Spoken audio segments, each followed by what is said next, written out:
Pada kesempatan kali ini saya akan menceritakan alur sebuah film dari sebuah film yang berjudul Debt Collector tahun 2021.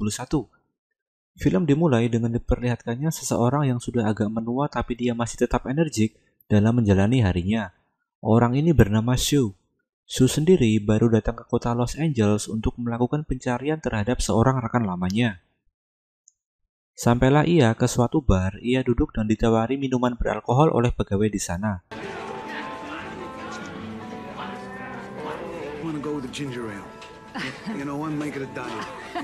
Tetapi Sue menolak dan hanya memesan air putih saja, dikarenakan dia sudah berhenti minum alkohol sejak agak lama. Di bar tersebut terlihat ada beberapa gerombolan yang sedang bertengkar karena memperebutkan taruhan minuman bir. Di sini diperlihatkan pula ada seseorang yang sedang berusaha menikmati makan paginya dan terusik oleh pertengkaran dari gerombolan orang tersebut. Orang ini bernama Franz. Ia adalah teman lama dari Sue, dan alasan Sue datang ke kota Los Angeles adalah untuk menemuinya. Saat ini, ternyata Franz bekerja di bar tersebut sebagai seorang security.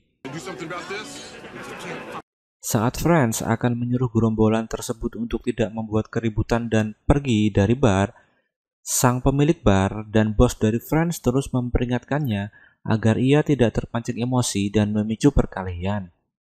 Dikarenakan Franz ini sudah sangat sering menegur orang yang bertengkar hingga berakhir ia ikut terpancing emosi dan malah baku hantam dengan orang yang bertengkar di bar tersebut, sehingga menyebabkan banyak kerusakan di bar tersebut.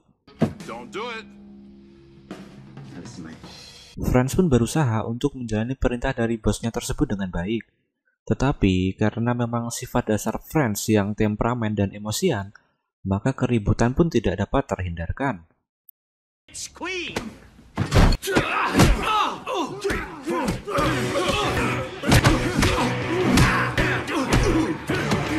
Sue pun sangat menikmati perkelahian Franz dengan gerombolan orang tersebut, hingga akhirnya perkelahian tersebut dimenangkan oleh Franz.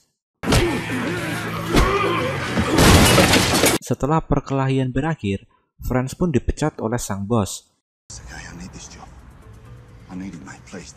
Dikarenakan ia sudah sangat sering melakukan teguran kepada pengunjung bar dan berakhir dengan perkelahian yang membuat bos dari Franz ini harus merenovasi barnya tiap minggu karena ulah dari Franz. Setelah itu, Sue pun mengajak Franz untuk mencari makan di sebuah warteg. Di saat mereka makan sambil mengobrol, Sue pun menanyakan perihal mobil miliknya yang dahulu dipinjamkan kepada Franz. Terkuak di sini bahwa mobil milik Sue tersebut sudah dijual oleh Franz kepada seseorang dikarenakan dia kepepet dan tidak memiliki uang sepeser pun pada saat itu. Setelah obrolan tersebut, akhirnya Sue memberitahu Franz bahwa tujuan utamanya datang ke Los Angeles adalah untuk menemuinya. Tujuan Sue adalah untuk mengajak Franz menagih hutang milik klien dari rekan mereka yang bernama Tommy. Sue pun menjelaskan bahwa Tommy adalah bos debt collector yang memberi mereka pekerjaan ini. Ia juga menjelaskan kepada Franz bahwa ada 3 tagihan yang harus segera diselesaikan dalam waktu 48 jam atau 2 hari. Jika mereka berhasil menagih 3 tagihan yang terdiri dari 1 tagihan di kota Las Vegas dan 2 tagihan di kota Los Angeles dalam waktu 2 hari, mereka akan mendapatkan bayaran $70.000. Pada awalnya, Franz menolak ajakan tersebut. Namun akhirnya dia mau dikarenakan kondisi Franz sekarang yang sedang kekurangan uang, maka ia pun setuju untuk bergabung dengan Sue. Akhirnya mereka berdua pun berangkat untuk memulai penagihannya ke kota Las Vegas.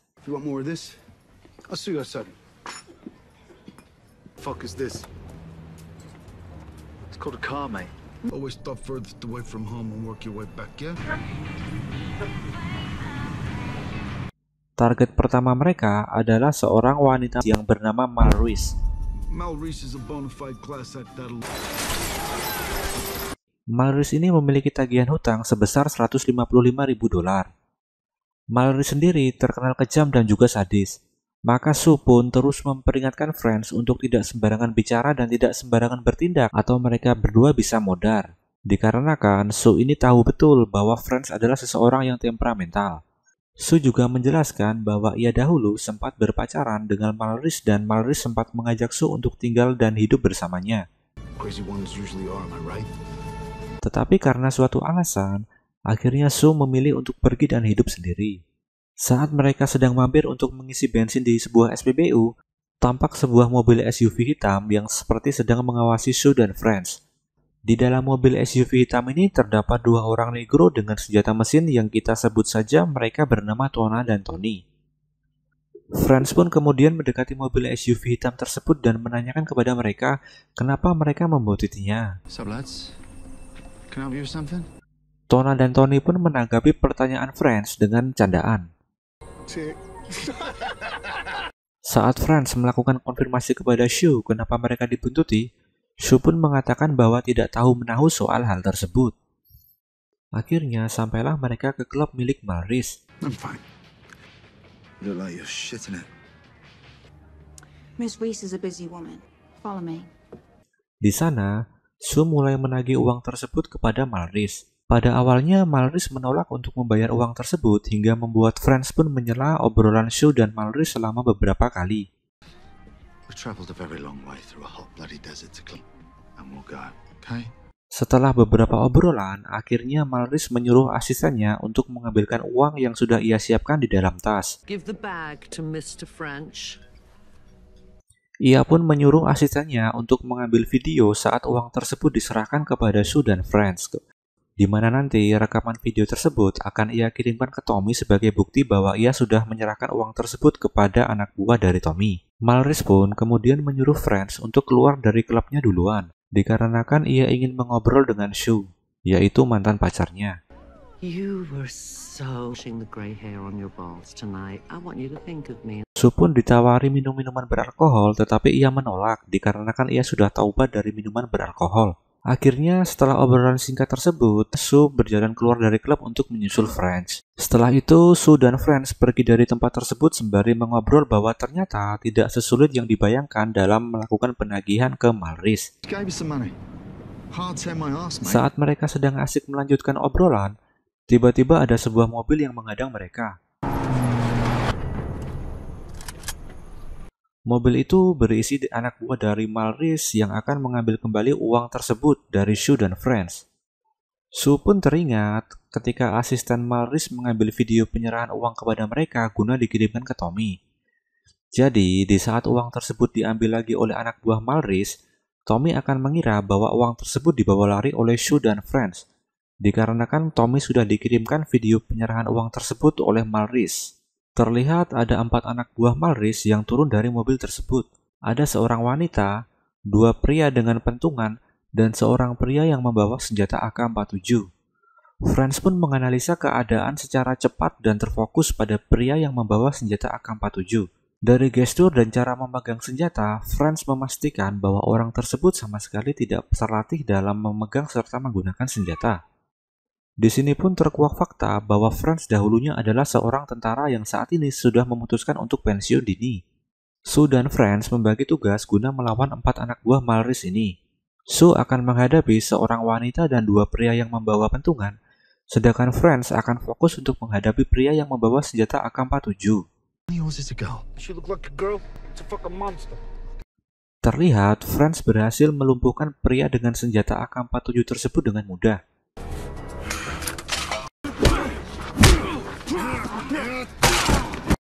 Dan Sue pun pada awalnya terkena hajar, tetapi pada akhirnya ia bisa mengalahkan musuhnya.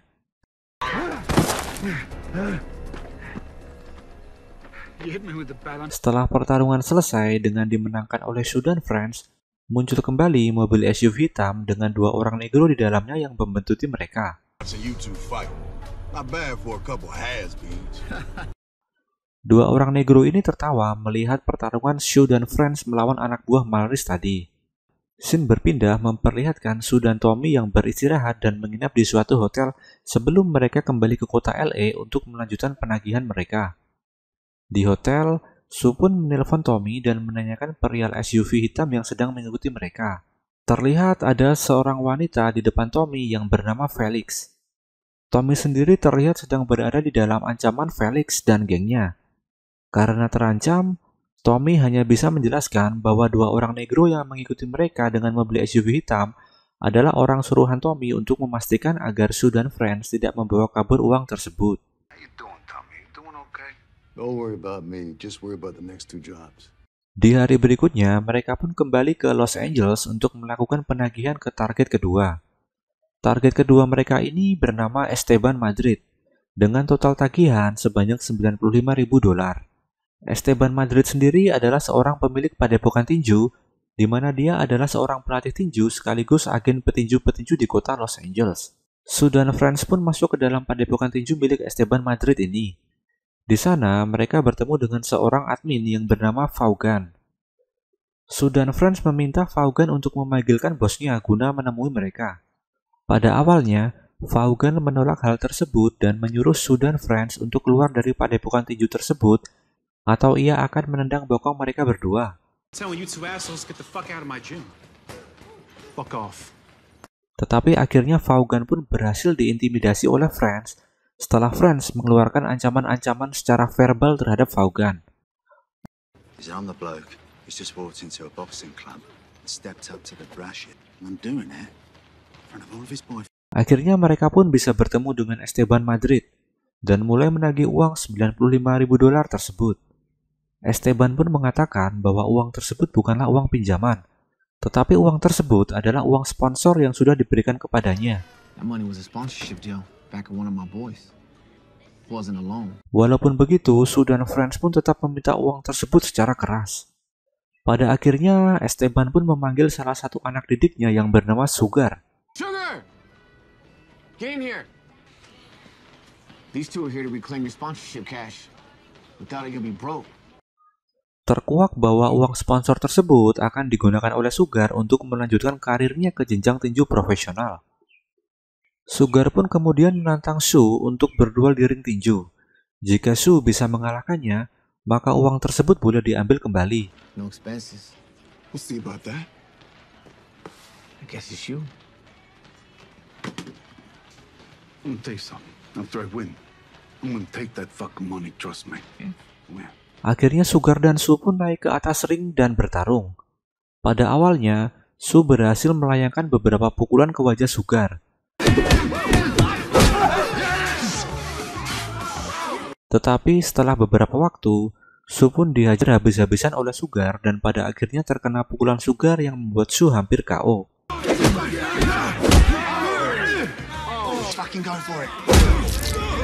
Karena Sue sudah terkapar dan hampir KO, kali ini Sugar pun menantang Friends untuk menggantikan Sue berduel dengannya. Boy, I'm tired of watching him breathe. Frenchie, listen to me. No matter what terms, English. Fuck in on me. Come on, man. Come on, Frenchie. Akhirnya kini dimulai pertarungan antar Sugar melawan Friends di atas ring. Sama seperti nasib Sue, Friends pun pada awalnya juga dihajar oleh Sugar. Tetapi karena Friends ini sangat temperamental, dia kemudian tidak mempedulikan aturan tinju dan menggunakan kakinya untuk menghajar dan mematahkan lengan milik Sugar.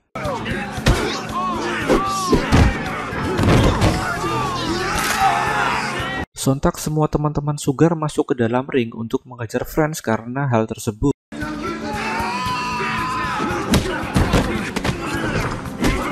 Kemudian, Esteban pun muncul dengan senjata shotgun yang dibawanya. Tetapi Sue dengan mudah berhasil menjatuhkan Esteban, kemudian mengambil shotgun tersebut dan menodong teman-teman Sugar yang sedang mengeroyok Friends rame-rame, hingga mereka berhenti mengeroyok Friends. Sue pun membawa Esteban untuk masuk ke dalam ruangannya guna mengambil uang $95.000 tersebut. Terlihat Sue sedang menghitung uang tersebut, dan jumlahnya pun kelebihan sebanyak $20.000. Kemudian Sue pun mengembalikan kelebihan uang tersebut. What is this? It's too many. When I robbed when you were here on business. Di sini, Esteban mengatakan bahwa ia mendapatkan uang sponsor tersebut dari seseorang yang bernama Barbosa. Sontak Sue pun kaget dengan hal tersebut. Setelah itu, Sue dan Friends pun pergi dari padepokan tinju tersebut dan membawa uang tagihan $95.000 dengan senjata shotgun yang berhasil direbut dari Esteban. Setelah itu, Sue dan Friends pun mampir ke sebuah warung untuk makan dan beristirahat sejenak, sebelum mereka melanjutkan tagihannya ke tagihan yang ketiga. Di warung tersebut, Sue pun berkata kepada Friends bahwa dengan mematahkan lengan Sugar di scene sebelumnya adalah perbuatan yang sangat jahat, dikarenakan Sugar sudah tidak akan pernah bisa lagi menjadi petinju seumur hidupnya. Until you went and splintered his forearm like you did, you know. It's very cold, Frenchie. Very cold. Yeah, well, I told you boxing was no match for him. Setelah obrolan tersebut, kemudian Sue pun pergi keluar dari warung dan menelpon Tommy. Di sini, Sue mencoba mengkonfirmasi uang siapa yang sedang mereka tagih.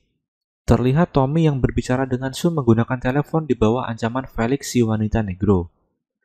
Terlihat pula ada seseorang yang bernama Molly X di sana. Molly X ternyata adalah bos dari Felix dan gengnya. Kemudian Tommy pun membenarkan bahwa uang yang sedang mereka tagih adalah uang milik Barbosa.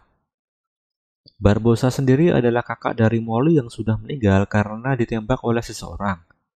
Kali ini Tommy menyuruh Sue dan Franz kabur dengan uang tersebut dan jangan mempedulikannya. How are you? I take the money and run. Get the fuck out of here. Kemudian telepon tersebut pun diambil alih oleh Molly X. Molly X, your new boss. And I might cream off the Vig for you. Molly pun segera menyuruh Sue untuk segera membereskan tagihan terakhirnya. Kemudian mengantarkan uang tersebut ke markas mafia milik Molly dan dia akan membebaskan Tommy. Setelah itu, Sue pun kembali ke dalam warung bersama Franz. Terlihat Tona dan Tony yang dari awal mengikuti mereka pun masuk ke dalam warung tersebut. Dikarenakan Tona penasaran dengan Sue. Tona pun menganggap bahwa Sue adalah pemeran kura-kura ninja di film kartun kesukaannya pada masa kecilnya. Ninja. You the fucking ninja. Dan Sue pun membenarkan hal tersebut. Actually, you would be correct, gentleman. That is me, yes. I told you so, man. I told you. You like that music, yeah? Saat Tona dan Tony akan pergi keluar dari warung tersebut, Tony mengatakan bahwa Molly ingin melihat Sue dan Franz berdarah-darah dalam melakukan penagihan tersebut. Doing it yourselves, eh? Well, cuz Molly wants to see you bleed for every buck he's owed. Scene pun berpindah ke awal sebelum Sue dan Franz disuruh oleh Tommy untuk melakukan penagihan. Terlihat Tommy datang ke markas mafia milik Molly X. Di sana Tommy dan Molly X terlibat pembicaraan yang pada intinya adalah dahulu saat Barbosa kakak dari Molly X ini menjadi klien dari Tommy untuk menagihkan hutangnya, Tommy mengutus Sue dan Franz juga. Tetapi karena suatu keadaan yang mendesak, Sue dan Franz pun membunuh Barbosa dan anak buahnya. Your brother Barbosa was a client. It's bad business. So your boy's captain in self-defense before the rest of my brother's crew cut them all down in the blaze.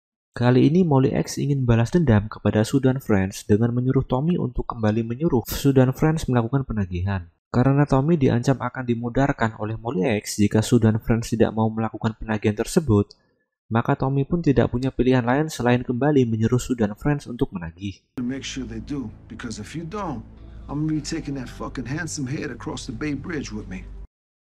Kembali ke masa sekarang, terlihat Sue dan Franz sedang OTW ngebut ke suatu lokasi untuk membereskan tagihan terakhirnya. Di jalan, Franz pun terus bertanya kepada Sue, siapakah Molly tersebut, apakah latar belakangnya dan lain-lain. Tetapi Sue pun berbohong kepada Franz dengan menjawab bahwa dia tidak mengetahui sama sekali perihal Molly dan menyuruh Franz tetap fokus saja dalam menyelesaikan tagihan terakhirnya. I don't know, French, I don't know. One collection left, let's just get it done and get the money to Tommy. Sampailah mereka ke tempat penagihan terakhirnya, yang dimana target mereka kali ini bernama Cyrus Skinner, dengan tagihan yang paling besar, yaitu $255.000.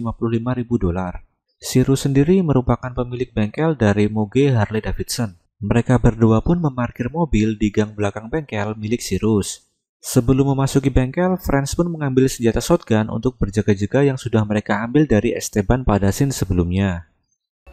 Whoa, wait a minute. What are you thinking? Look, I'm sick of getting into punch-ups with these people. Sue dan Franz pun masuk ke dalam bengkel milik Cyrus. Di sana mereka bertemu dengan anak buah Cyrus yang bernama Knuckle. Hey! Switch it up! Seperti biasa, Franz pun langsung menyuruh Knuckle untuk memanggilkan Cyrus dengan dibarengi dengan memberikan intimidasi secara verbal kepada Knuckle. I said we're looking for Cyrus Skinner, so be a good boy. Run along and find it before I kick the fucking shit out of you. Tidak lama setelah itu, Cyrus pun datang untuk menemui mereka. Franz pun langsung meminta tagihan tersebut, tetapi Cyrus mengatakan bahwa ia tidak akan membayarkan tagihan tersebut dikarenakan sang pemilik tagihan sudah meninggal dan Cyrus menganggap bahwa dengan meninggalnya sang pemilik tagihan, maka utang miliknya juga ikut lunas. Not paying Tommy one fucking red cent. The loan died with the lender. Capiche? Karena proses penagihannya yang alot, maka Franz pun mengeluarkan senjata yang ia bawa kemudian menodongkannya ke arah Cyrus. fucking had enough. You're gonna go up there, you're gonna get the money right now. Frenchie, what are you doing? Put the... Sue, shut up! What? You think this scares me? Tetapi rupanya hal tersebut tidak membuat Cyrus takut sama sekali dan malah memaki-maki Sue dan Franz. Mengetahui bahwa Franz merupakan seorang yang emosian dan temperamental, Sue pun langsung memukuli Cyrus dengan brutal di wajahnya. Ini dilakukan oleh Sue dikarenakan jika Cyrus terus memaki ia dan Franz, maka kemungkinan besar Franz pun akan menembak Cyrus dengan senjata yang ia bawa.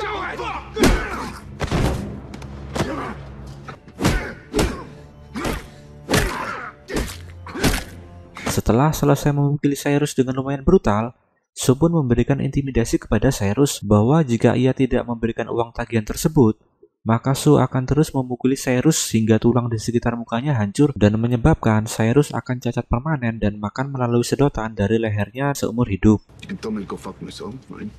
But smart. It's right about now your bones rolls. Because I'm gonna keep hitting you. One day very soon you're gonna be having dinner through a straw with one good eye, so just tell us with him. Karena takut dengan intimidasi yang sudah diberikan oleh Sue, akhirnya Cyrus pun menyuruh Knuckle untuk mengambil tas berisi uang yang berada di dalam kantornya. Saat Knuckle berlari ke dalam kantor Cyrus untuk mengambil uang tersebut, Franz pun memperingatkan Knuckle untuk tidak melakukan hal yang bodoh. Tetapi ternyata Knuckle tetap melakukan hal yang bodoh. Ia pun kemudian keluar dari jendela kantor Cyrus dan membawa kabur tas yang berisi uang tagihan tersebut. Mengetahui hal tersebut, Franz pun memberikan senjatanya kepada Sue. Kemudian ia mengejar Knuckle. Kejar-kejaran antara Franz dan Knuckle pun terjadi. Mulai kejar-kejaran ke sebuah selokan, memanjat pagar, dan juga berlari zigzag. Pada akhirnya, dengan membonjeng sebuah truk yang melintas, Franz pun berhasil menerkam dan membekuk Knuckle dan sedikit menghajarnya, kemudian mengambil tas yang berisi uang tagihan milik Cyrus tersebut.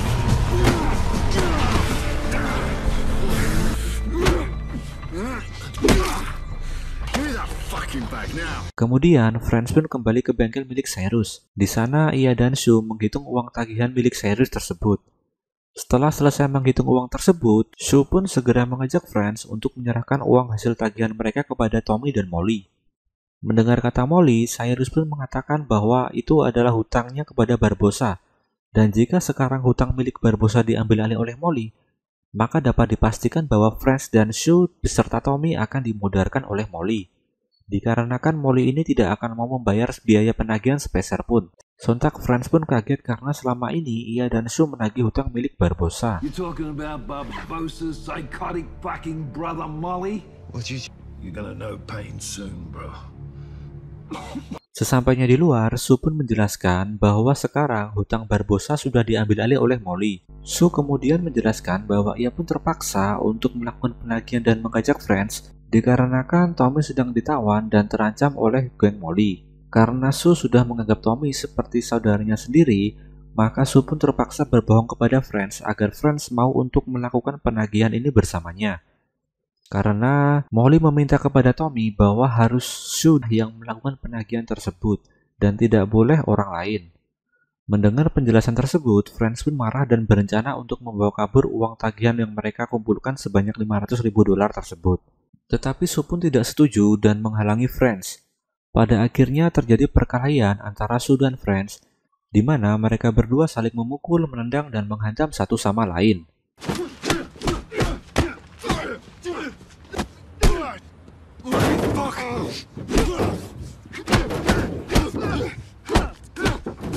Yeah, I win.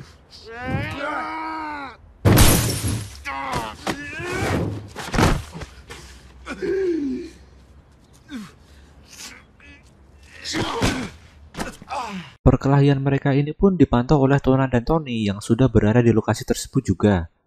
Pada akhirnya, Tona dan Tony mendapatkan perintah dari Molly untuk menghabisi Sue dan Franz, kemudian membawa uang tagihan sebanyak $500.000 yang sudah dikumpulkan oleh Sue dan Franz menuju markas Molly. Tetapi di saat Tona dan Tony akan menabrak Sue dan Franz, tiba-tiba Sue pun berhasil menjatuhkan Tona hingga mudar, dan kemudian merebut senjatanya dan langsung menembak Tony hingga ia pulang ke Rahmatullah. Setelah itu, akhirnya Franz pun menyerahkan uang yang akan ia bawa kabur kepada Sue. Tetapi kali ini Franz memilih untuk pergi dan ia tidak ikut Sue dalam mengantar uang tersebut ke markas milik Molly. Sebelum pergi, Franz pun memperingatkan Sue, Jika dia tetap pergi ke markas Molly dan menyerahkan uang tersebut, maka ia akan mudah dibunuh oleh Molly. Setelah itu Franz pun pergi dari sana. Setelah Franz pergi, Sue pun beristirahat sejenak sebelum dia menuju markas Molly untuk menyerahkan uang tersebut. Ia yang sebenarnya sudah bertobat dari minuman beralkohol, pada akhirnya kilaf dan menenggak minuman beralkohol yang ada di bagasi mobil. Scene berganti kepada Sue yang sudah sampai di depan markas milik Molly. Ia pun dengan berani dan gagah masuk ke dalam markas tersebut dengan membawa uang hasil penagihannya. Sesampainya di dalam, Molly pun memuji Sue dan Franz yang berhasil menagih semua hutangnya dalam waktu yang tepat. Got the J.U. Ice. I say that for you.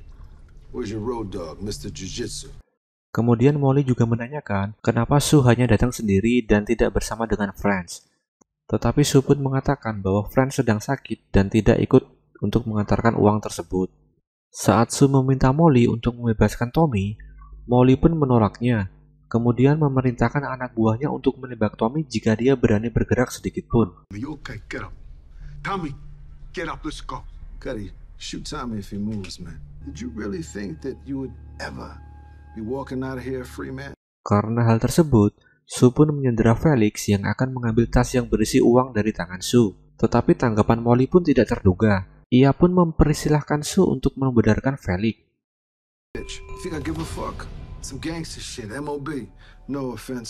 Tetapi saat akan menembak Felix, Sue lebih dahulu terkena alat setrum yang sudah dibawa oleh Felix. Stay back! I'll fucking plug you! Go ahead! Pada akhirnya Tommy dan Sue diikat di kursi lalu disiksa oleh Molly. Molly sangat menikmati penyiksaan Tommy dan Sue. Dikarenakan tidak tega melihat Sue yang terus-terusan disiksa dan disetrum oleh anak buah Molly, pada akhirnya Tommy pun mengatakan bahwa yang sudah menembak dan menghabisi Barbossa, kakak dari Molly, bukanlah Sue dan Franz, melainkan adalah dirinya. Shit brother of yours. I'd do it again. It wasn't just business. Barbossa set my boys up to die. I couldn't let that slide. Tommy terpaksa melakukan itu dikarenakan dahulu saat Barbossa memakai jasa penagihan milik Tommy, Barbossa berniat untuk membunuh Sue dan Franz setelah penagihan selesai. Tommy pun tidak ingin kehilangan kedua anak buahnya yang handal, kemudian memilih untuk menembak dan menghabisi Barbossa. Tommy pun kemudian meminta Molly untuk melepaskan Sue, dikarenakan ialah yang sudah memodarkan Barbossa, bukan Sue ataupun Franz. Dikarenakan Molly ini adalah seorang psikopat, bukannya membebaskan Sue, ia malah menyuruh anak buahnya untuk terus menyiksa Sue hingga mati. Dikarenakan Molly ingin melihat Tommy menderita melihat anak buahnya sekaligus sahabatnya mati disiksa.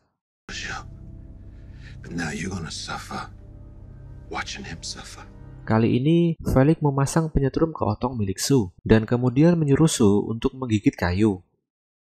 Dengan sangat girangnya, Molly pun menyuruh Felix untuk menyalakan alat setrum tersebut. Girl. Light 'em up! Ini menandakan bahwa Molly adalah mutlak seorang psikopat. Setelah disetrum, Sue pun pingsan. Kemudian, ia disadarkan lagi dengan sebuah zat adrenalin keju jantung yang disuntikan kepadanya. Saat Felix akan menyalakan kembali alat tersebut, tiba-tiba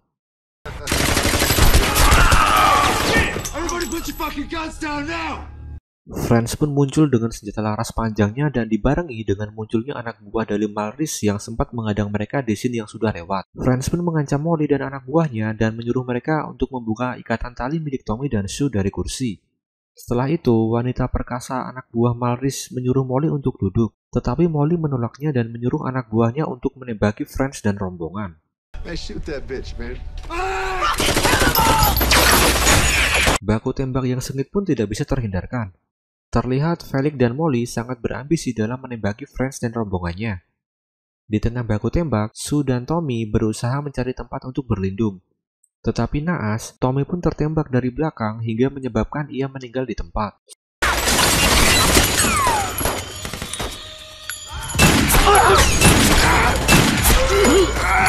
Sue pun menemukan pistol di depannya, kemudian ia mengambil pistol tersebut dan menembak Molly hingga terkapar, modar, dan pulang ke rahmatullah. Baku tembak pun masih terus berlanjut. Franz pun menghampiri Sue kemudian membawanya keluar dari markas Molly.